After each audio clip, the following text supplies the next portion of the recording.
This is GB News. Now it's over to headliners.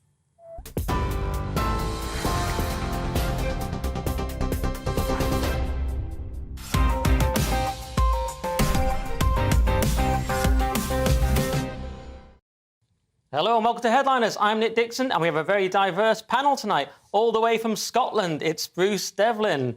And all the way from her boat, it's parked just outside. It's Cressida Wetton. 7 seconds in. Straight in there. So sorry. Bruce, Cressida lives on a boat. We don't really talk about it. Oh, no, I know, because I met Cressida for the first time at a gig in Leeds recently, and she talked about the boat then, and she is working on her own version of Rosie and Jim the musical. Oh, I'm glad you two have bonded then about boats. I don't remember any of that. There was a lot of red wine. I don't know. Yeah, and other things. All right, well, let's have a quick look at tomorrow's front pages then. The Sunday Telegraph goes with deadly smart motorways scrapped. Sounds like a reasonable idea. Mail on Sunday declares, Mail on Sunday saves the Grand National. Bit of boasting there. The Times, breast cancer surgeon, 650 deaths under the spotlight. The Observer has NHS crisis deepens as nurse plans mega strike. The Sunday Express, Royals on brink of collapse. And finally, The Star, live and let DIY. And that's about MI5 bringing in people who are good at DIY. Those were the papers.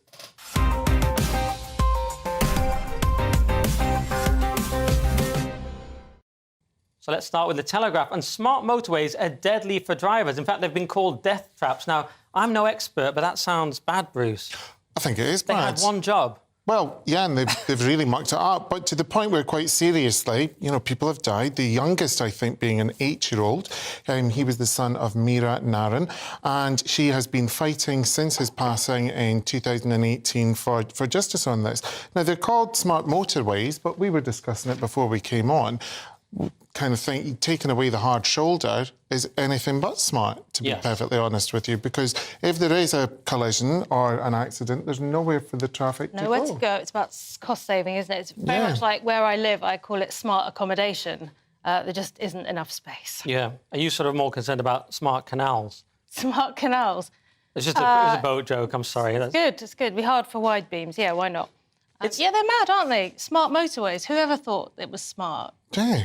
Everyone thought we were going to have, like, this radical self-driving cars, smart motorways. It's all been a bit of a fantasy. I mean, this idea, self-driving cars actually struggle because I've said this, like, the last 2 nights on the show, so sorry to everyone.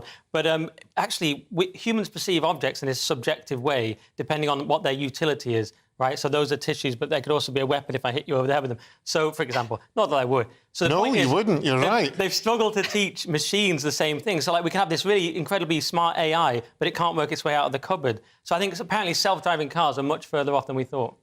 Right. But what about the robotic hoovers, then? Good point. I need to do more research. Basically, I learned at school, in primary school, having to... Oh, no, it was a turtle, wasn't it? I think you had to put the numbers in and make it crawl across the floor. Basically... A wee turtle? Well, not a real turtle. It was a bit like a robotic hoover. Oh, right, OK. Basically, I've watched one Jordan Peterson video and I think I understand it now. But you're right, the hoovers, I think the hoovers are much less deadly situation. I think the thing is, self-driving cars, they can't anticipate problems as easy as we thought. No, I understand that, but then can these hoovers... What about the pets? Right. If you've got house cats and things like that. I mean, you know, it's You've dismantled my whole argument, OK, well, I'm sorry about that. Early in the show. Let's have a look at the Mail on Sunday then, Cressida. Mail on Sunday. After being alerted by our undercover team's investigation, police make 118 arrests and foil vegan mob trying to ruin people's race. So, the Mail on Sunday, it's either saved the Grand National or it's a bit of a snitch. I don't know, what do you think? Are you a Grand National person? No, not at all. I'm a bit of an animal-loving softie. As a part of me, I kind of empathise with them. Yeah, no, I feel sorry for the horses because they haven't really done anything wrong, have they? Other than be ridden and sometimes to their death. That ever happened to you? Well, no, luckily, Bruce, but some people were saying, well, actually, the horses are treated really well in these... And then other people, on Twitter, inevitably, so other people... There were other views. People said, no, actually, some of them are just bred for racing and they're treated terribly badly. So I'm not sure about this. I mean, although, you know, I'm all for foiling a vegan mob, which is such a male headline. Don't like these vegan mobs. Well, I remember vegan mob. It's not horses, but there was a restaurant, I think, in Brighton. Was it Fidenza or something like that? And vegans had come in playing noises from slaughterhouses. Now, I understand that if people are passionate about a cause, but you can't shame people out on a Saturday for their lunch. Nah, that's surely. very vegan behaviour. But Do you know what? I should quickly add as well for our viewers. So, Bruce, I'm known as the big dog on this show for complicated reasons. Really? That's my nickname. I can't explain. It's too hard to get into. Because you said so? Or... No, it evolved naturally. The big dog. And the only reason I mentioned it, Bruce, is that the big dog ran in the national anthem. National anthem? What did I just say? So you're a royalist? The Grand National. Grand National. I basically went out and just ran the Grand National today and then came straight here. And he came fifth. Or I came fifth. The big dog? Yeah, not bad. I've just remembered, actually, and it's quite by accident, I'm wearing vegan leather boots. So that means they're plastic. Zara. Are you actually a $9.99. vegan or you just like the fashion? No. I'm just... I'll eat anything. OK, well, let's have a quick look at the Sunday Express then, Bruce. Let me see. Now, royals on the brink of collapse. Now, I'm a kind of royalist because I like Princess Anne. I've met her at a couple of things. She does an amazing trick with her hair. I don't know if you're old enough to remember those rollers that women from the kind of 50s and 60s would put in with a little pen, and she can take down her chignon and then pot it. It's marvellous. She met my dog, so she was a very lucky woman. What people are saying is they want Kate and William up front and centre. They think Charles should be doing more to put them up. A lot of people are actually saying why the line of succession just didn't go to William, actually, because a lot of people were worried that Charles wouldn't be in the job. Not that anyone's wishing him away. Let me just point that out. But have you seen his fingers? His fingers? Yeah, I think they would offend vegans. They're like sausages. Have you seen Prince Charles's fingers? I have, they're huge. And I'm worried. They're huge. So they're not appropriate for this stuff? What the wave? Well, no. And I doubt you'd get a glove. I think you'd have to go mittens. Probably waxed, I would think. Yeah, and I'm glad Cressida explained that was a wave, because it looked like a gang sign to me. It's not really done like that, is it? But I thought that was good. I thought that was very good. Roughly like that, is it? Look, I don't know, but you've got to keep your socials up, haven't you? You've got to be out there, apparently, being seen. Yeah, well, the whole thrust of the article is that he's not engaging enough. But see, to me, Harry is engaging too much. So is there like a happy medium of engagement from the royals? Do you not believe in bad publicity then? Well, we don't. Do we want? I think they're saying the royals are too distant. I think the great thing about the royals was that they're distant. They're sort of aloof. They're not mingling with the people. They're not saying political things. Isn't that the point of them? But you can go handshaking without explaining all the ins and outs of your marriage and your family problems, can't you? You could turn up to events and cut ribbons and things. OK, so cutting ribbons... And not publish books and Right. Oprah. Cut ribbons, but don't tell us about your frostbite and who you had sex with in a field. I think so. I think that's my new strategy for the royals. Yeah, exactly. And how long was whatever got frostbite out for to get frostbite? I mean, those are the questions we want answered. And they'll be answered in the sequel. Absolutely. So, Cressida, let's have a look at The Observer. OK, so it's got the NHS crisis deepens as nurses plan mega strike. I think we're going to talk about that later. And 10,000 abuse victims denied safe housing. So there's been a report that 10,000, mostly women in England, are fleeing domestic abuse, and there just isn't enough places for them in shelters. So this is following the Domestic Abuse Act of 2021. This is the first sort of progress report since then. And we just don't have enough accommodation for these people.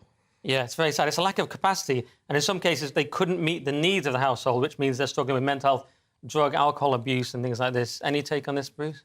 No, other than the fact that it's completely tragic, and it genuinely is. It's a real shame, but I think it comes back to the fact that we do have a lack of housing stock and available places in which to put people. Yeah. OK. All right, well, let's do a more light-hearted story, inevitably, in The Star, Bruce. Yes, live and let DIY, which is something I can't do. But basically, MI5 are recruiting for workers for odd jobs, not the character odd job, in search for Britain's toughest handyman. Now, to qualify for the £37,000 a year job, there's an 18th-month training programme. You need a City and Guilds Level 3, I don't know what in, BTEC, NVQ, or equivalent in joinery or carpentry. Recruits must spend at least 2 hours in the gym each week and will also get to work with other partner bodies, possibly overseas, but the source warned the uniform probably won't extend to a tuxedo and there's no chance of a martini on the job. I'm out. The martini. This sounds amazing. My brother's a carpenter. I'm going to get him on this. You live on a boat and he's a carpenter? Yes, I live on a boat. Why don't you have a reality show? I would watch. Oh, Barry, why don't you have a house? I mean, that's the obvious... Council tax, she doesn't want to pay it. He built me a table. I'm going to tell him Did about you? this. Yes, he did. Square or circular? Circular. Oh! Well, half a circle. Anyway, but I might suggest it to him. I think you should. The only thing I didn't get about this story was the 2 hours in the gym. Like, What Yeah, if I you're did just wonder doing nothing? about What if you're that. just sort of chatting and But that's the thing, in the David Lloyd gym, there's a bar, so it can just be you go in. Maybe that's to perfect your martini-making skills that you won't be using. Yeah, I mean, Bond did most of his best missions absolutely hammered, didn't he? Look at Clearly. the amount he drank in units of alcohol. But he wasn't handling power tools, was he?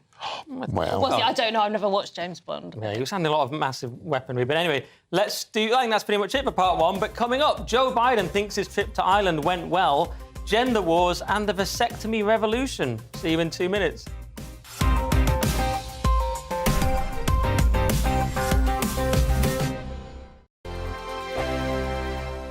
It's all about family, being in people's living rooms, all the interaction and getting to know who our viewers and listeners are. When I was young, my dad used to say, Nana, stop arguing. I wanted an outlet that would enable me to give my opinion.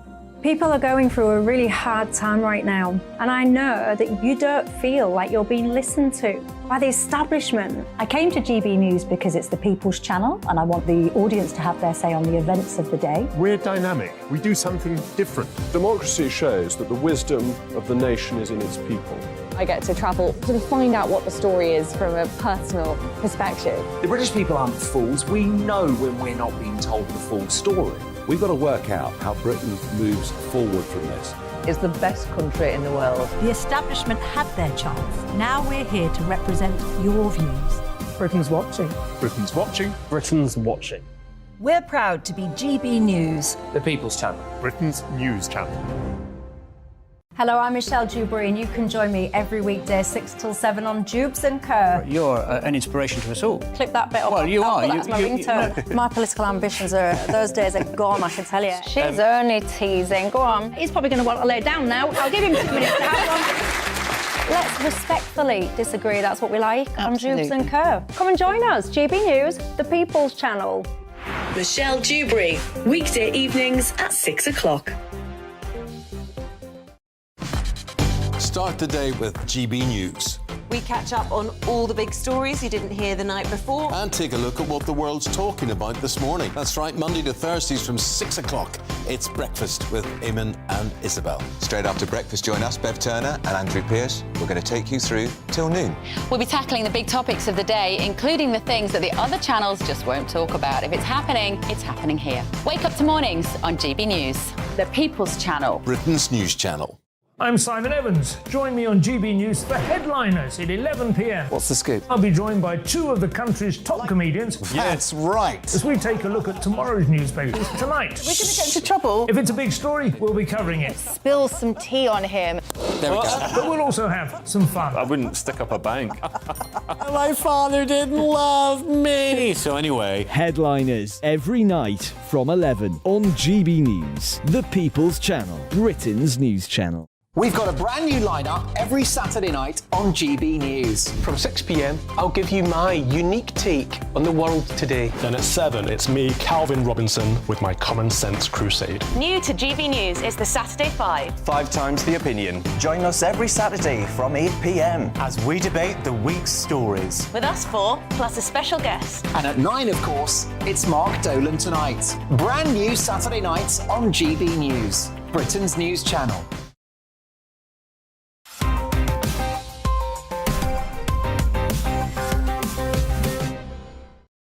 Welcome back to Headliners. I'm Nick Dixon, still here with Bruce Devlin, filling our Scottish quota in the absence of Leo Kearse, and Cressida Wetton, filling our quota of people who definitely don't live on boats. The Metro now and the world of politics may not be the morally pure environment we all imagined, Bruce. No, Luke Pollard MP said that victims are being let down as a blind eye is being turned to abuse in the heart of politics.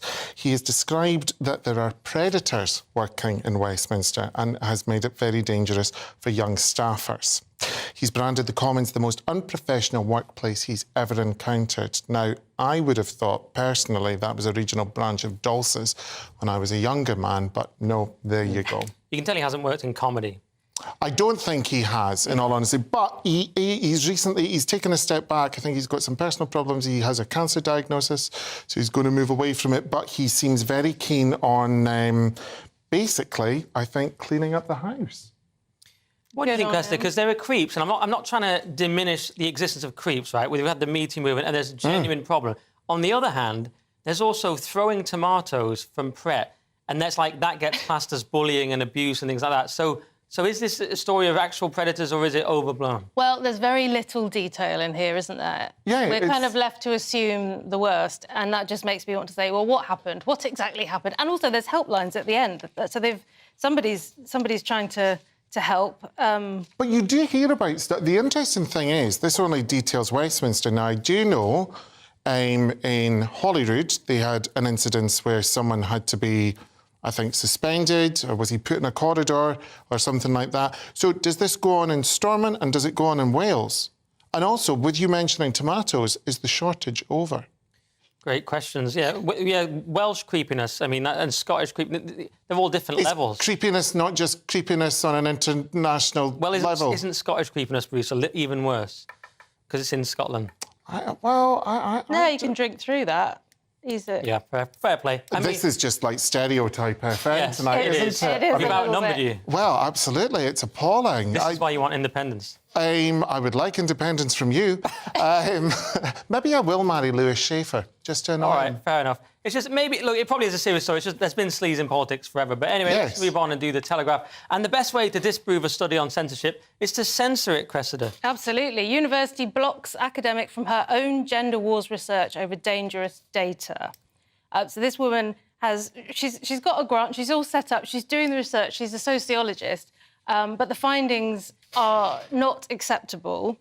So this is a study into whether social scientists at universities feel censored over their views on transgender issues. So more or less she's asked them, do you feel that you can say what you want at work or do you have to censor yourself? And a lot of people have come back and said that they do feel they have to censor themselves. They're worried about discrimination, silencing and fear. And because of this initial report where she summarised this, she's now been told that she can't even have access to her own data, let alone publish the research. And the university have blocked her email that she used to create this. So she can't even access her own work. So she's suing them. It's absolutely insane. You know, she's saying we have to have secret conversations. We're all so afraid. No wonder. I mean, Riley Gaines in America just got barricaded in a room and held to ransom by sort of radical trans activists, wasn't even allowed to leave the room. This has affected this woman's employment prospects. She doesn't have her research, has nothing to show. And also, this whole thing about victimhood. So people are saying, well, they're trying to erase our existence. Isn't that just a kind of false claim of victimhood that's used to do things like this on the side of the radical trans people? But what do you think, Bruce? Am I wrong? Well, I don't understand then why, if she was going to be censored about any topic, that she was allowed to initially do research and discuss it. You think that they thought that there was going to be a much more positive result then? Or just not thought through? Or? I just don't think they've thought through it. Maybe it is a knee-jerk reaction, maybe it's not. But again, it seems very strange in which to censor. Well, my problem is she now can't add this to the UK data archive. So this is just lost to history, and that's not cool, is it? If somebody's done some research, however unpalatable, shouldn't we know what the results are rather than not? Well, what was it on? Bruce is trying to be careful, but it's a completely absurd story. I mean, you can't just censor people and confiscate. I mean, it's about women sort of trying to be empowered, and then you're confiscating things from them. It's about the most demeaning thing you can do. And she says it's traumatised her. She calls it a never-ending dystopian nightmare, which seems accurate to me. But that's the thing. I'm not trying to whatever. I'm saying it is ridiculous. Whatever she is doing, she should have been or cut off at source. Okay. No, you're not allowed to do it. Well, they have said there's no evidence that the research breached any ethical criteria. So surely once you've set out the criteria, then you go and do the work and you publish it regardless? Yeah, she should have just been allowed to publish it. It's all, the world's gone mental. Let's do the Telegraph. And is it time to clap for our private hospitals, Bruce? Well, it would seem so, because private hospitals are picking up the NHS slack as productivity drops. Taxpayers pay more to send patients for private treatments while the NHS carries out fewer operations in its own hospital. Now, the thing that's coming to bite this in the bum, which I'm not sure who would treat a bite in the bum, is it's understood there could be hidden costs in outsourcing to private providers. For example, if a patient experiences complications after whichever treatment procedure that they've had done, the NHS would foot the bill. So it doesn't make any sense to me. But apparently they are way behind. They're saying there's still a COVID backlog. NHS Trust carried out 9.3% fewer planned treatments last year compared to 2019, representing more than 770,000 procedures. Well, Go on. Go on. They're saying it's still going to cost the same amount, but I find that very hard to believe. If I had a hospital that was private and I owned it, I think I'd start jacking my prices up at this point, wouldn't you? Oh, like shill bidding on eBay. Yeah, I guess so.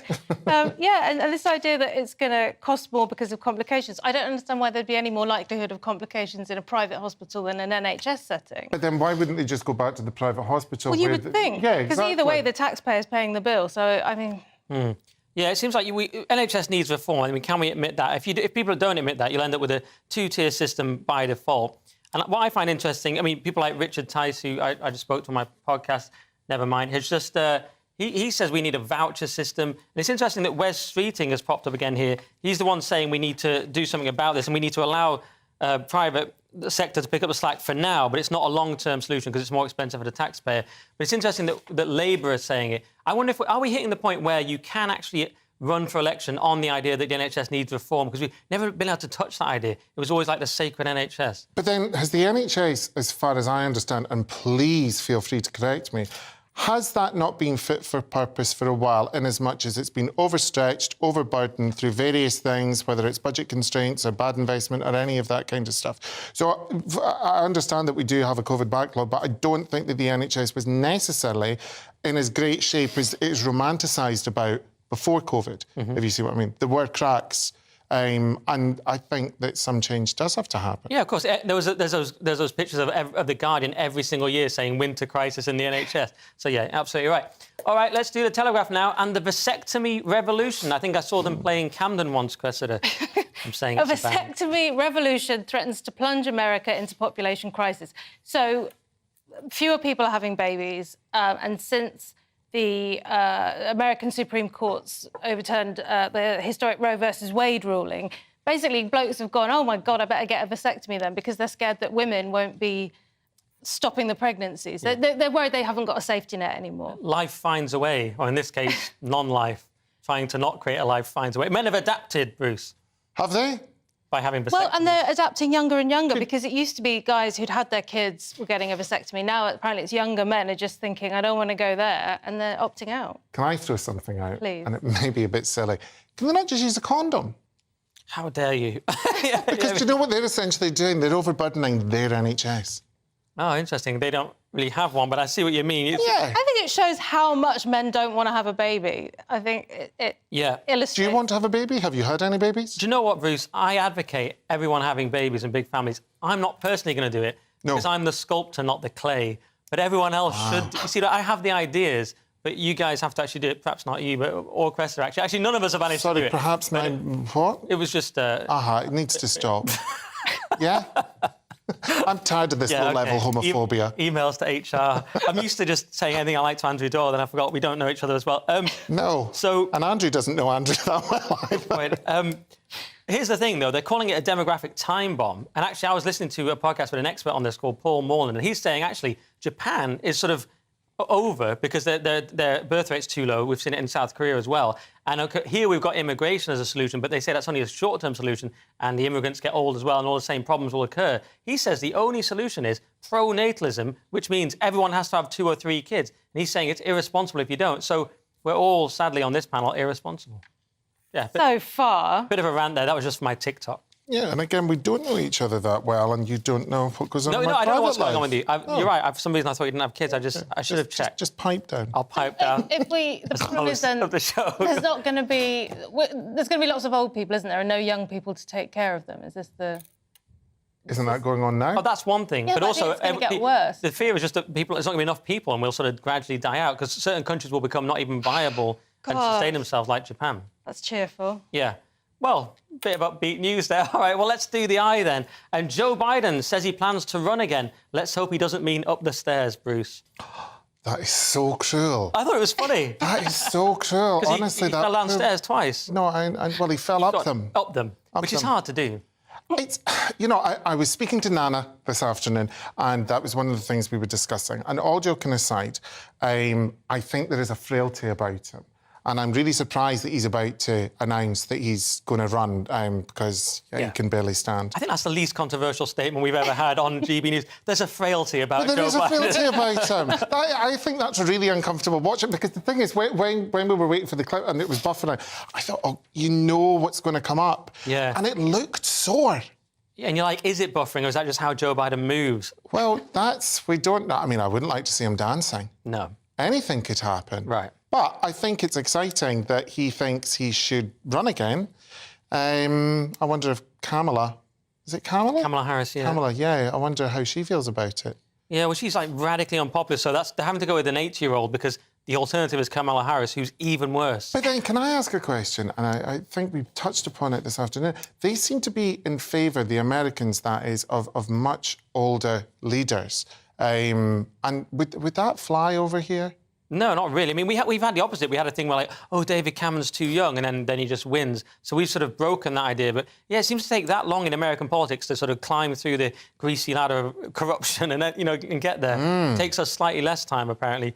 But, Cressida, what do you think to this? I mean, Joe Biden's gone to Ireland. He seems to think it's gone well. He made a gaffe about the black and tans. He did a selfie with Jerry Adams when he was supposed to be there being neutral and helping everyone. Absolutely appalling treatment. But now he says, no, going there has reinforced his determination. Well, is that just because he made the trip without dying? I love it when people make mistakes because it makes me feel that mine are insignificant. It was pretty spectacular, isn't it? I think this article, he keeps saying that what he shares with the Irish is hope. That just sounds like scraping the barrel. Hope like, for what? Well, it's another term, clearly. Well, yes. I don't know. 31 million Americans claim to be Irish, so I guess he feels like there's a lot of Irish bars in New York. Have you been? I have, yeah. That's good, yeah, they love it, don't they? Yeah.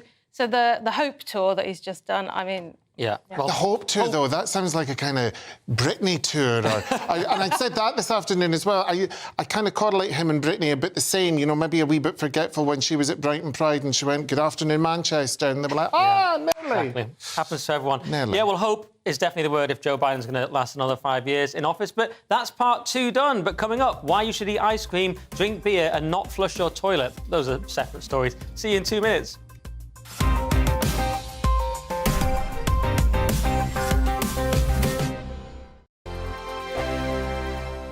I joined GB News because I was sick and tired of not hearing my views being represented, not just mine, but so many people that I knew and spoke to. I just couldn't get my voice out there. I couldn't say anything. I couldn't do anything. Whatever the narrative was, I kind of had to follow it. GB News is there to provide a voice for those who have been ignored by the establishment media. We think different things, we've got a different style. GB News is here to be optimistic and positive about the future. It's real kind of dynamic and flowing, with the audience very much at the heart of it, like a big family.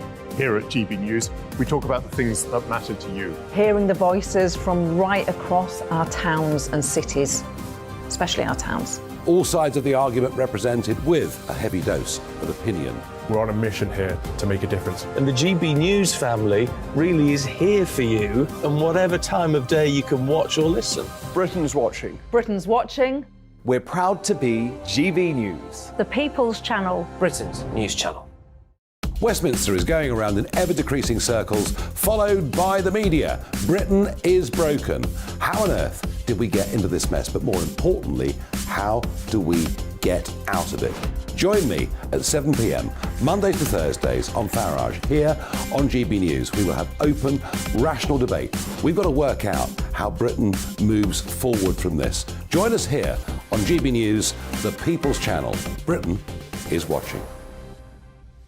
You've probably seen politicians interviewed 1,000 times, but we do it differently. We find out who they really are, we don't shout, we chat, and hopefully we bring a bit of light, not just heat. Did you know Kate Moss? Apparently. Do you have a pair of jeans or a pair of jeans? No, of course I don't. What would I do with them? My friends are like, oh my God, what's she doing now? Join me every Sunday at 6 for Gloria Meets, only on GB News, the People's Channel, Britain's news channel.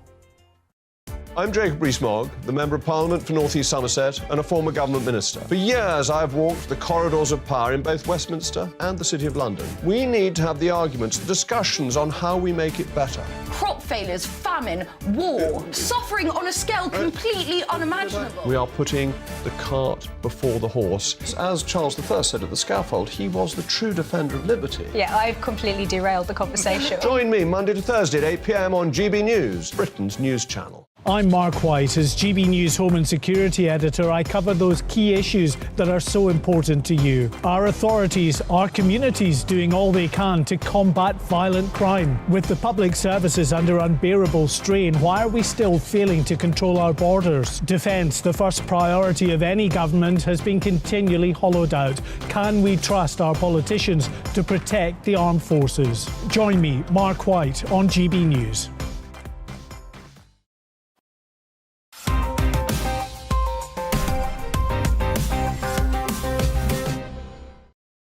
Welcome back to Headliners. Let's get straight into it with the Express. And apparently ditching the monarchy won't help the SNP win. So personally, I hope they pursue that strategy, Cressida. Well, yeah, Humza Yousaf warned plot to ditch monarchy to salvage SNP's independence dream is doomed. So the monarchy are not popular with SNP members, but as we know, there aren't very many SNP members. It keeps falling, so I don't know if it's significant. Did you say you were a royalist earlier? Yeah, I like Princess Anne. Oh, Princess Anne, right, specifically, wasn't it? He's saying that the royal family's days could be numbered in Scotland. Well, there's a lot of people that, I mean, in order to achieve what he wants to achieve, this is a new strategy because, and if I'm wrong, correct me, in the white paper, it said that they would keep the Queen as the head of state. That was under Alex Salmond, and I think Nicola had said the same when she was pushing for hers. So that hadn't worked, obviously, in terms of getting them the result, or indeed another referendum in which to throw, if you see what I mean.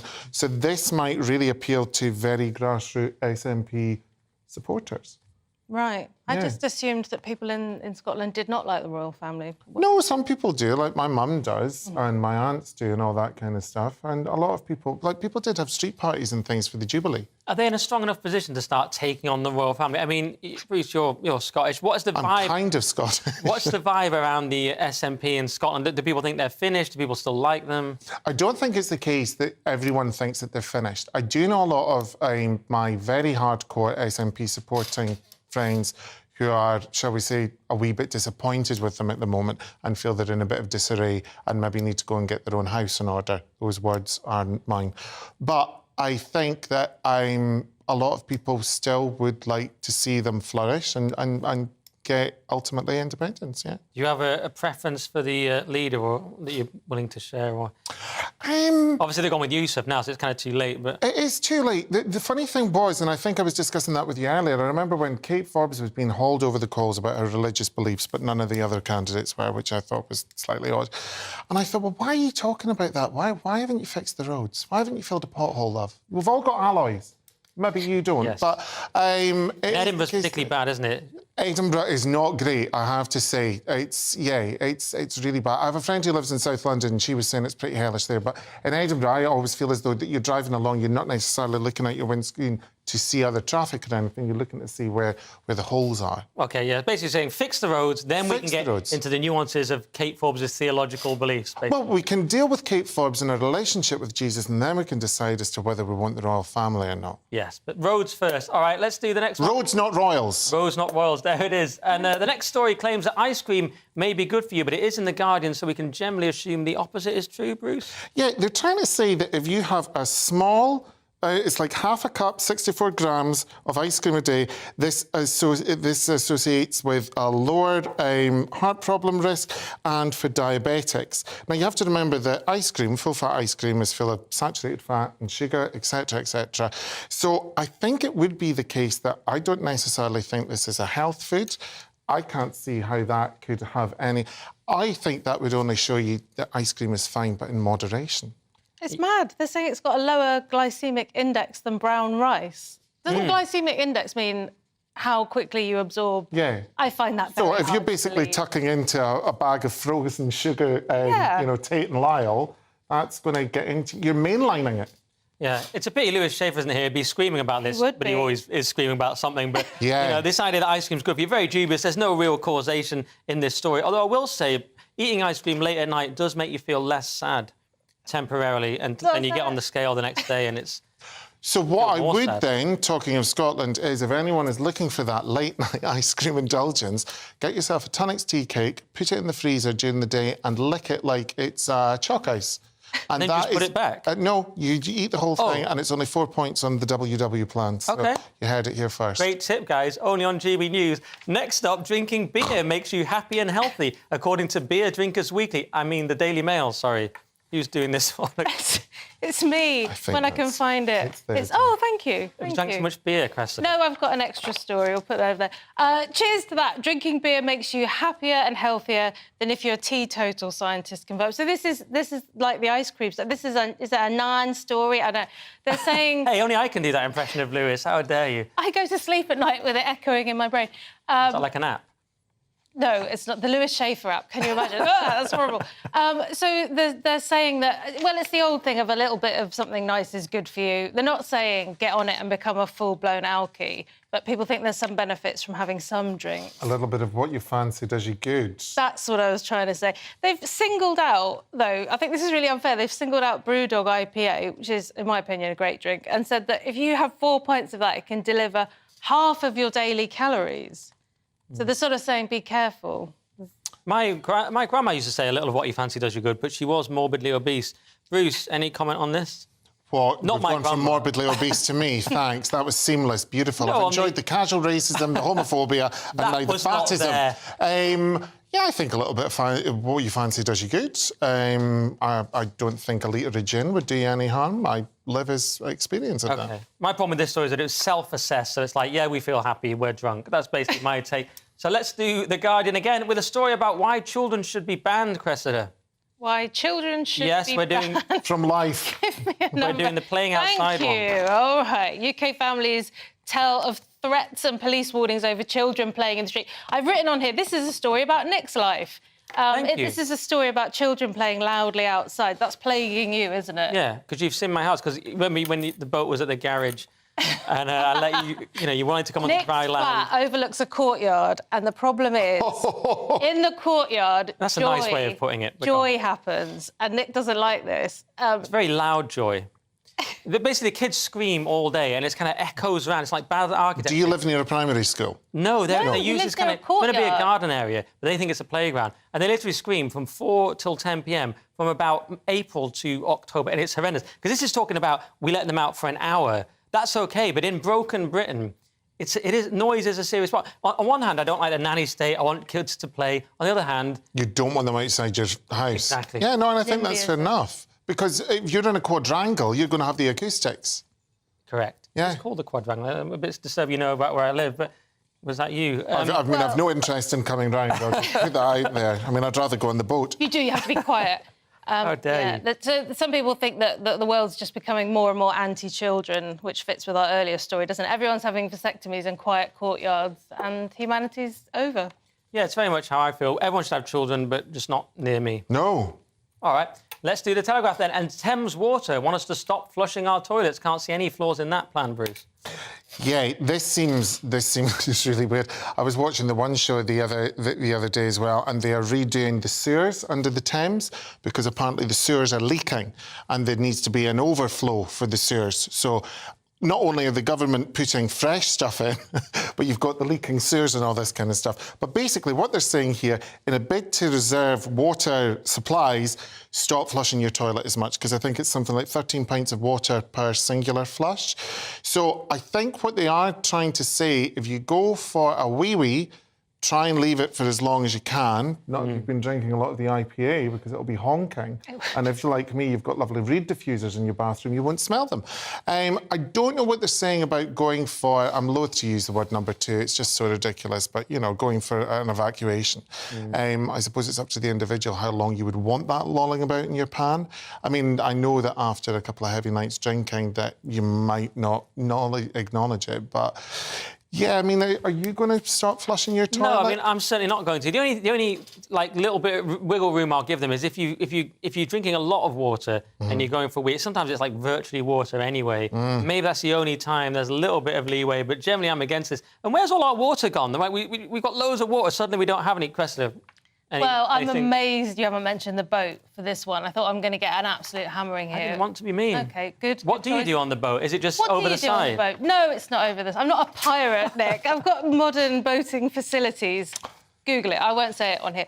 I think this is just about getting people to have smart meters. Well, that's just the thing. pushing bloody smart meters, aren't they? But is that... Now, I may have picked this up wrong. Is that smart meters to see what's leaving your body, or is it how much water you're using? No, it's not for your body, although there probably is an app for that sort of thing now. It's to measure your activity, isn't it, in your water home? consumption? Yes, for the home, not for the body. But not water to drink, it's water to flush. Well, it's all the water, isn't it? So are they going to want us to stop showering and bathing and all that kind of stuff? Exactly, it's a slippery slope. Well, I remember Literally, before with Holly Willoughby got the This Morning gig, she was the face of some kind of showering campaign that you can do it in a minute, 30 seconds. She was the face of non-flushing. Let's do the Independent very quickly before the break. And dogs and cats will kill us all, Cressida.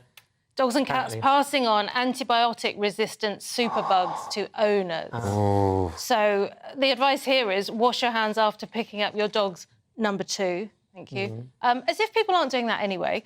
And also after petting your dog. I don't think that's going to go down well. You're a dog owner, aren't you? I was. You were, same. And you're not going to wash your hands after every time you've had... I didn't. I used to let her lick my teeth and everything. That dog could have done anything. This is about you. Yeah, so no, but I think the thing is that people don't have enough filth on them, and that's why people are ill. That's the whole thing. So we wouldn't need the antibiotics in the first place if we just all kissed a few dogs. Well, yeah, let your dog slabber over you if you're having something to eat. You know, I would stroke the dog and then eat the cheese and, you know, it's all good. OK. Well, we've got to go to the next break, but, Cressida, do you have a pet, by the way? Was it just on the boat? Is it a seal fish?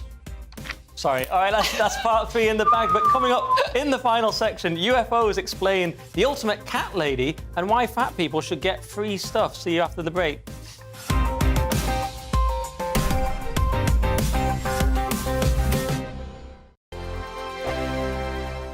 Monday to Thursday nights on GB News. At 6, it's Dubes & Co. 7 o'clock, Farage. At 8, join Jacob Rees-Mogg. And at 9, Dan Wootton Tonight, followed by Headliners. On TV, radio and online. This is GB News.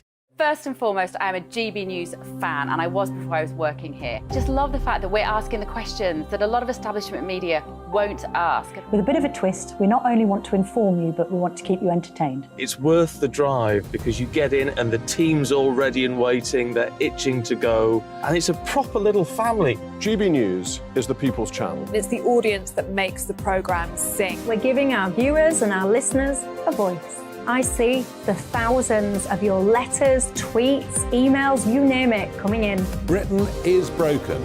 How on earth did we get into this mess? But more importantly, how do we get out of it? The establishment had their chance. Now we're here to represent you. It's time for something different. It's time for GB News. I'm very patriotic. I believe in Britain. Our best days lie ahead. Britain's watching. Britain's watching. Join us here on GB News. The People's Channel. Britain's news channel. Join me, Patrick Christie's Monday to Friday, 3 till 6. We tackle the day's news agenda like you've never seen before. It's high tempo, high octane, the most controversial topics, and the best guests. You will not be able to take your eyes and ears off it. I'm not afraid to ask the questions that you really want answered. 3 till 6 p.m, Monday to Friday on GB News, the People's Channel, Britain's news channel. GB News has its own late-night paper preview show, Headliners, where comedians take you through the next day's top news stories. You don't have to bother reading the newspaper, we've got it covered for you. Headliners, every night at 11 p.m, and repeated every morning at 5 a.m. We won't send you to sleep like some of the other paper review shows out there. GB News, the People's Channel, Britain's news channel. Join me, Camilla Tominey, on Sunday mornings from 9:30, taking the politicians to task and breaking out of SW1 to see how their decisions are affecting you across the UK. Bursting the Westminster bubble every Sunday morning, only on GB News, the People's Channel. Britain's watching. Hello, I'm Calvin Robinson. Do not miss my Common Sense Crusade Saturdays at 7 p.m. Join me for some in-depth discussions on faith. Is that not the start of the slippery slope? It's very much so. And the big moral questions of the day. I'm baffled. You've got some nerve. Only on GB News, the People's Channel, Britain's news channel. I'm Andrew Doyle. Join me at 7 o'clock every Sunday night for Free Speech Nation, the show where I tackle the week's biggest stories in politics and current affairs with the help of my 2 comedian panellists and a variety of special guests. Free Speech Nation, Sunday nights from 7 on GB News, the People's Channel, Britain's news channel.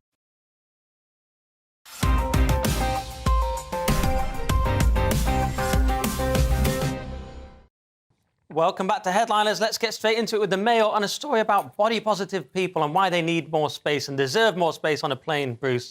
Yeah, I love how I've got the body positive / fat piece, but then there you go.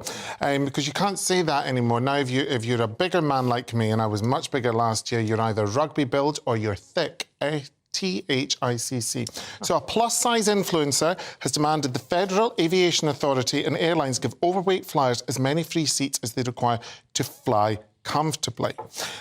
Jaylene Cheney, I thought it was Lawrence Cheney who won Drag Race, but no, it was just the same name.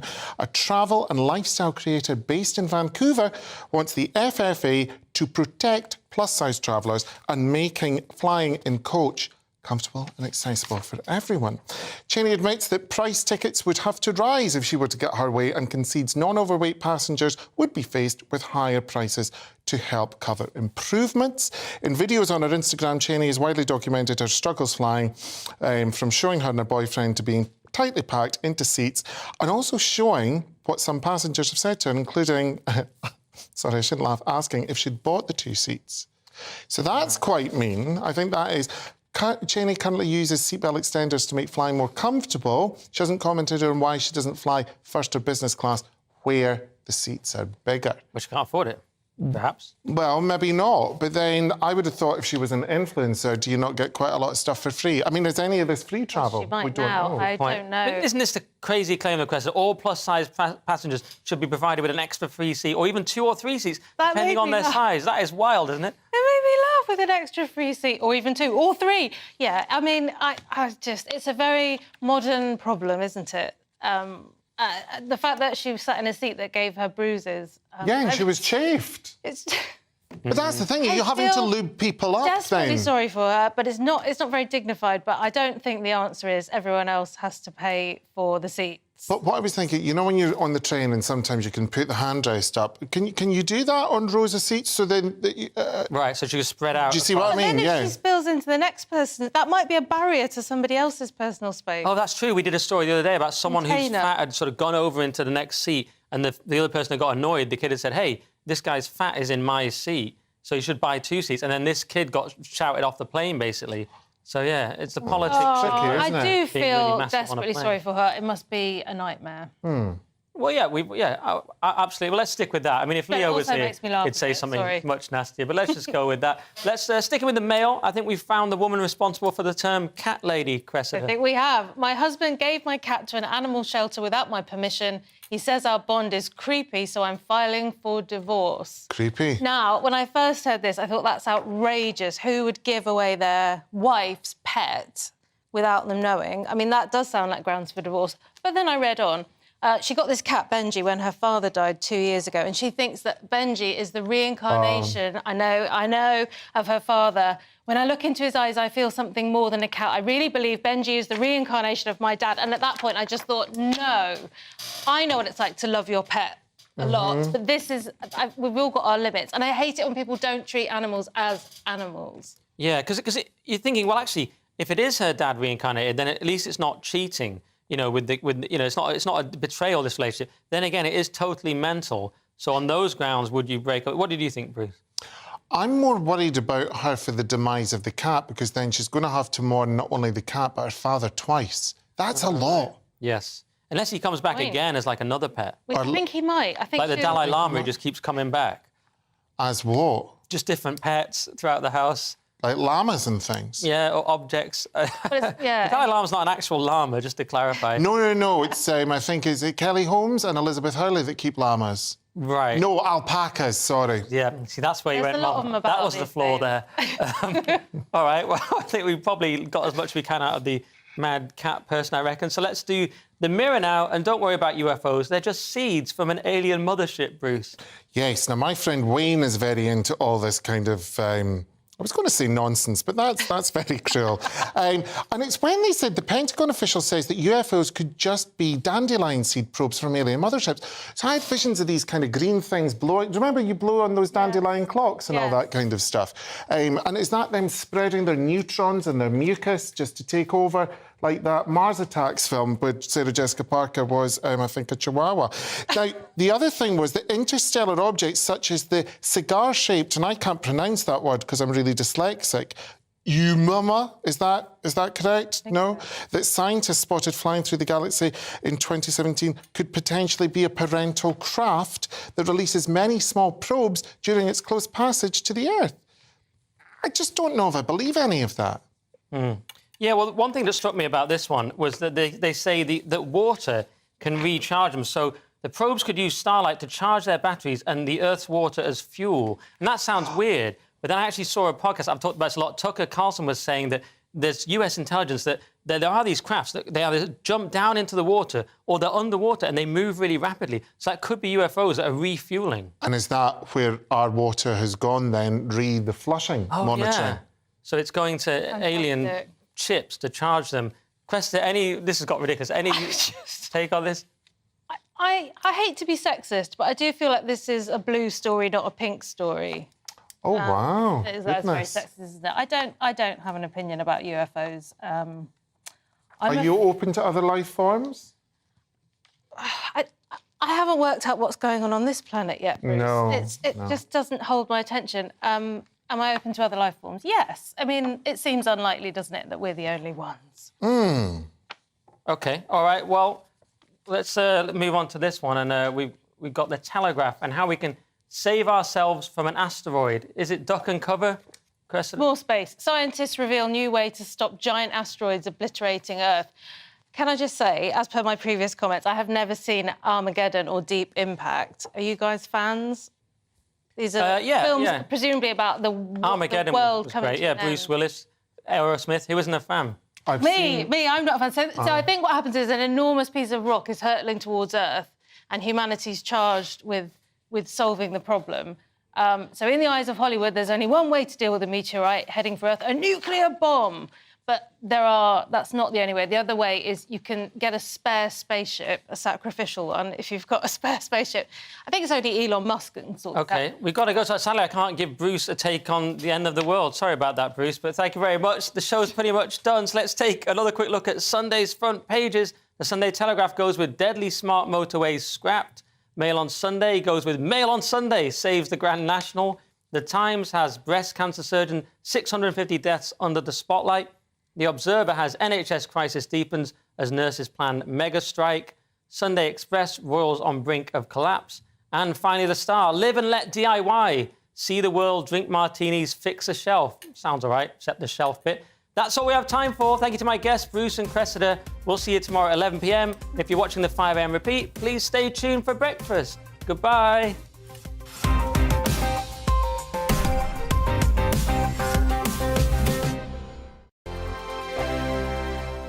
It's all about family, being in people's living rooms, all the interaction and getting to know who our viewers and listeners are. When I was young, my dad used to say, "Nana, stop arguing." I wanted an outlet that would enable me to give my opinion.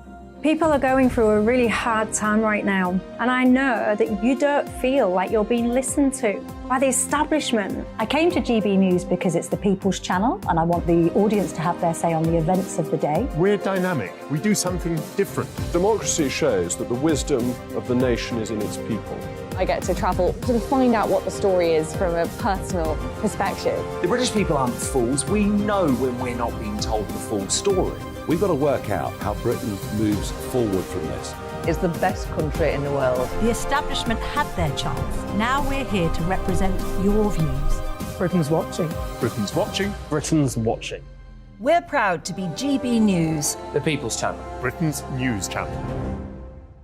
Hello, I'm Michelle Dewberry, and you can join me every weekday 6 till 7 on Dubes and Kerr. You're an inspiration to us all. Clip that bit up. Well, you are. That's my ringtone. My political ambitions those days are gone, I can tell you. She's only teasing. Go on. He's probably going to want to lay down now. I'll give him 2 minutes to have one. Let's respectfully disagree. That's what we like on Dubes and Kerr. Come and join us. GB News, the People's Channel. Michelle Dewberry, weekday evenings at 6 o'clock. Start the day with GB News. We catch up on all the big stories you didn't hear the night before. And take a look at what the world's talking about this morning. That's right, Monday to Thursdays from 6 o'clock. It's Breakfast with Eamon and Isabel. Straight after breakfast, join us, Bev Turner and Andrew Pearce. We're going to take you through till noon. We'll be tackling the big topics of the day, including the things that the other channels just won't talk about. If it's happening here. Wake up to mornings on GB News, the People's Channel. Britain's news channel. I'm Simon Evans. Join me on GB News for Headliners at 11 p.m. What's the scoop? I'll be joined by 2 of the country's top comedians. That's right. As we take a look at tomorrow's newspapers tonight. We're going to get into trouble. If it's a big story, we'll be covering it. Spill some tea on him. There we go. But we'll also have some fun. I wouldn't stick up a bank. My father didn't love me. So anyway. Headliners every night from 11 on GB News, the People's Channel, Britain's news channel. We've got a brand new lineup every Saturday night on GB News. From 6 p.m, I'll give you my unique take on the world today. Then at 7, it's me, Calvin Robinson, with my Common Sense Crusade. New to GB News is the Saturday 5. 5 times the opinion. Join us every Saturday from 8 p.m. as we debate the week's stories. With us 4, plus a special guest. And at 9, of course, it's Mark Dolan Tonight. Brand new Saturday nights on GB News, Britain's news channel.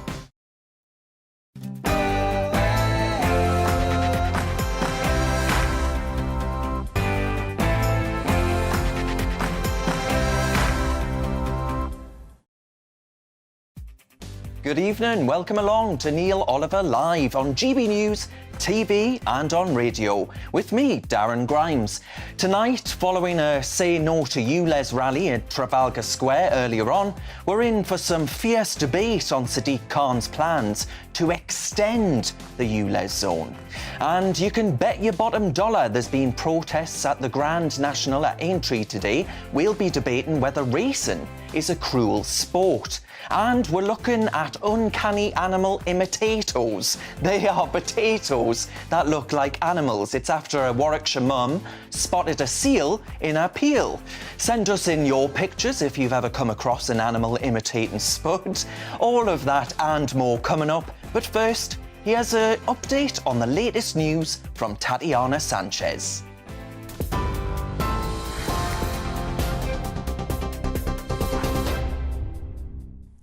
Darren, thank you. This is the latest from the GB newsroom. 9 people have been arrested after a large number of protesters tried to enter the course at the Grand National. The start of the race was delayed for a short period of time after animal rights protesters entered the course at Aintree. 3 people were also arrested earlier today on suspicion of conspiracy to cause public nuisance. Demonstrators say the race is cruel, with 60 horses dying at the festival in the past 23 years. And it was Korak Rambler who ultimately won the race. The government's under pressure to prevent the most extreme nurses' strike yet after the latest pay offer was rejected. Members from the RCN voted against the 5% pay rise, meaning the NHS nurses in emergency departments, intensive care and cancer wards will take industrial action for the first time. The 48-hour walkout will start on the 30th of April. But 74% of Unison members voted to accept the same offer. Shadow Business Secretary Jonathan Reynolds says Labour would abolish the non-dom status to help ease the NHS crisis. I'd say what we can tell from what we've seen yesterday is, first of all, a resolution is relatively close. I think the government should have negotiated sooner. This shows this was always resolvable. This has always been, yes, about pay, but it's also been about the burden, the workload NHS staff are under. And if you take our plan, which is to abolish the non-dom super tax regime for very wealthy people, use that revenue, over £3 billion, to expand the NHS workforce, you're giving people some hope that some of the pressures they're under in future are going to be resolved. And I think that's all they've ever asked from the government. The Shadow Armed Forces Minister has told GB News a blind eye is being turned to predators around Parliament. Luke Pollard has described Westminster as the most unprofessional workplace he's encountered. Speaking to Gloria De Piero, the MP who recently announced he'll step back from politics, says victims of abuse and bullying are repeatedly being let down. I still don't think Westminster is a safe place to work, especially for many of the young members of staff that MPs employ. And we know that there are predators around Westminster that are sometimes allowed to continue or a blind eye turned. And I want to see that changed because I think Westminster should embody the very best of our country. It should be a place that people aspire to get elected to and then want to change the world from a position of strength. And I'm afraid at the moment, I sometimes feel Westminster lets the rest of the country down. You can see that full interview with the Shadow Armed Forces Minister Luke Pollard on Gloria Meets tomorrow at 6 p.m. Demonstrators have gathered in London's Trafalgar Square to protest against the expansion of the ultra-low emission zone. If it goes ahead, drivers in outer London will have to pay £12.50 a day if their vehicles don't meet emission standards. 5 Conservative-led councils have launched legal action against the plans. But the Mayor of London's office calls the challenge costly and misguided and argues the proposal is life-saving. Around a quarter of young people are living in poor quality housing, according to the latest research. Think tank The Resolution Foundation says 26% of 18 to 24-year-olds live in damp buildings with no electricity, heating or plumbing. The company also found that those living in such conditions are twice as likely to experience ill health. And the Scottish Government is considering drafting in the Army as a replacement for a key Highland ferry service. The ship that normally makes the 5-minute crossing of Loch Linnhe broke down last Friday, leading to a 42-mile diversion. It normally carries more than 270,000 cars a year. A foot passenger service is operating twice a day. TV, online, DAB+ radio and on TuneIn. This is GB News. Now it's back to Darren.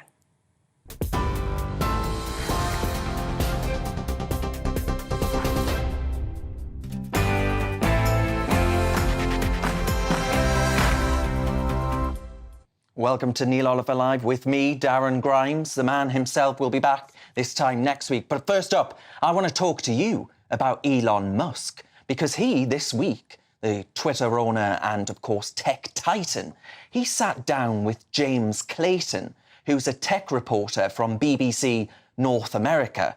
The BBC, which the government primarily funds, of course, through a mandatory licence fee, took issue with Musk's labelling of the government-funded tag that was put across Twitter. This archaic and coercive taxation method, though, in my view, that threatens imprisonment, of course, for non-compliance or non-payment, is totally absurd in today's modern broadcasting landscape. Now, despite the BBC's lofty aspirations, I've no doubt, of holding Elon